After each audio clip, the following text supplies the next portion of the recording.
एक कृष्ण नाम से सर्व पाप क्षय हो जाता है, एक कृष्ण लाभ लेते ही सारे पाप कर्म जल जाते हैं। महाराज जी तो पर उसका सिद्धांत है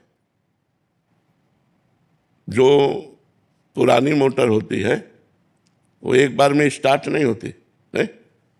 ढर ढर ढर फिर किसी गर्म होते होते किसी उसमें स्टार्ट हो जाती। ऐसे ही बहुत जन्मों से बिगड़ैल मोटर हमारी है, मन बहुत बिगड़ैल है। एक बार जो नाम लिए हित सो होए अति दीन, शर्त है एक बार में। हित माने प्रेम, और अति दीन तृणादपि सुनीचेन, अपने को तृण से भी नीचा मानकर आर्त भाव से जीवी अति दीन होकर भगवान को पुकारा, एक बार में भगवान प्रकट हो जाएंगे, एक बार में भगवान पाप नष्ट कर देंगे। लेकिन शर्त है, एक बार जिन नाम ली हित सो होए अति दीन, ताको संग न छाणहि ध्रुव अपनो करनी। वो एक बार जब हम बहुत बार जपेंगे तो कभी न कभी वो एक बार वाला कनेक्शन आ जाएगा, हमारा काम बन जाएगा। एक कृष्ण नाम से सर्व पाप नष्ट हो जाते हैं। लेकिन वो नाम पुकारने की जो पद्धति है वो हमारे अंदर नहीं है।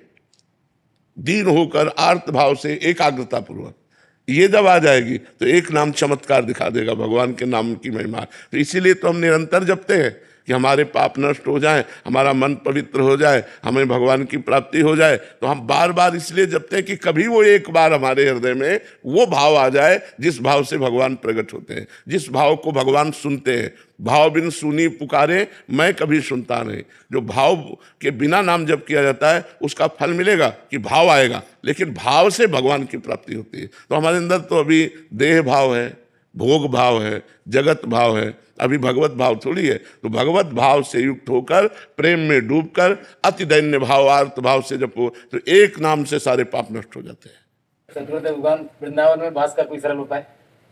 लाडली जू की कृपा, जिनको वृंदा विपिन है कृपा तिन्हि की होए, वृंदावन में तमें तो रहन पाए सोए। रोजाना निवेदन कर रहे हैं आप? निवेदन एक अलग चीज होती है बच्चा, और आर्त भाव से रोना एक अलग चीज होता है। हम जब काशी से आए तो वृंदावन में हमारा कोई परिचय तो था नहीं, तो एक संत से मिले तो उनसे कहा अगर हमें 3 दिन वृंदावन रहने को मिल जाए तो हम दर्शन कर लें। बिहारी जी के नाम सुना था, कहाँ है बिहारी जी कुछ पता नहीं। तो उन्होंने एक जगह हमको रखा और जब यहाँ दर्शन किया, रास और कथा सुनी। उस समय बड़े सिद्ध महापुरुष थे मथुरा दास जी, वो भक्तमाल की चर्चा करते थे, बड़े सिद्ध, वाणी से अमृत टपकता उनकी। अब तो मन रम गया, और जिस आश्रम में रखा वहाँ संत सेवा होती थी तो वहाँ हटाने का कोई नाम नहीं था। तो 2-3 महीने व्यतीत हो गए, लेकिन वहाँ वातावरण जो था वो आश्रम का था, और काशी में घाट में रहते एकांत वातावरण में, तो एकदम मन भागा कि एकांत मिलना चाहिए जिससे हम निरंतर भजन कर सकें। अब वहाँ एकांत तो हमारा कोई परिचय नहीं। तो मदन मोहन का टीला देखा है, इस टीले पे चढ़ करके एकांत में दोपहर के समय खूब रोए भगवान से आर्त भाव से। 1 रुपया पास नहीं, एक व्यक्ति से परिचय नहीं, 1 इंच जगह नहीं, बिल्कुल अकिंचन ऐसे खूब रोए कि भगवान मुझे वृंदावन वास दे दो। कहीं भी अगर एक कोने में मैं पड़ा रहूं, वृंदावन से कभी बाहर न जाऊं तो मेरा जीवन सार्थक हो जाए। प्रभु अब मैं रास के बिना नहीं जी सकता, अब मैं वृंदावन के बिना नहीं जी सकता। ये जो भगवत कथा होती है, ये जो रास होता है, उस समय उड़िया बाबा में रास हुआ करता था, अब तो सब परिवर्तन हो गया। ये स्वामी रासाचार्य श्री राम स्वरूप जी का पांडाल, यहाँ रास होता, पांडाल टूट गया। अब तो बड़ा समय आधुनिक आ गया है, जगह जगह बिल्डिंगें, नहीं तो बहुत लता पता सब। रोए बच्चा, जब खूब रोए, घंटों रोए, और रो करके सोचा कि अब चलो काशी चलते हैं। पुनः जैसा हमारा जीवन था, तो जो ही उतरे तो एक छोटी सी इतनी बड़ी लाली गौर वर्ण की हमारा चला पकड़ा। दोपहर का समय था और बस ऐसे घूमने लगी चारों तरफ, और बोले थी जाएगो बाबा जाएगो।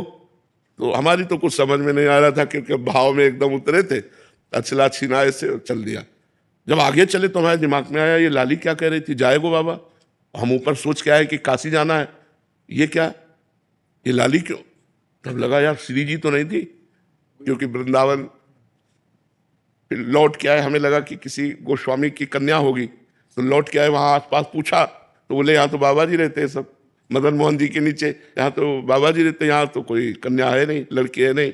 बस हमारी समझ में आ गया कि हमारी लाडली जू हमारे छोर को पकड़ लिया। जिस आश्रम में हम रहते थे उस आश्रम में गए तो पहले से एक संत खड़े थे। उन्होंने कहा बाबा एक महेशानंद गिरी जी संत हैं, आप उनको नहीं जानते, उन्होंने आपको देखा है, वो आपसे मिलना चाहते। उनका क्यों, जब जानते नहीं तो क्यों मिलना? बोले हमें पता नहीं लेकिन आपको बुलाया है। हम गए, बोले वहाँ जहाँ आप रह रहे हो वहाँ अनुकूल आपके नहीं होगा, ये कमरा है एकांत में, आप यहाँ रह लीजिए। आप क्या व्यवस्था लाडली जी की, और आज देख लो सब व्यवस्था उन्हीं की। तो यहाँ वृंदावन वास के लिए एकमात्र केवल रोना ही साधना है कि लाडली जो रीझ जाए और वो पास दे दे तो सब व्यवस्था बन जाए। यहाँ कोई धन बल से वृंदावन नहीं रह सकता, क्योंकि पास जब तक नहीं होगा तब तक वृंदावन वास नहीं होगा।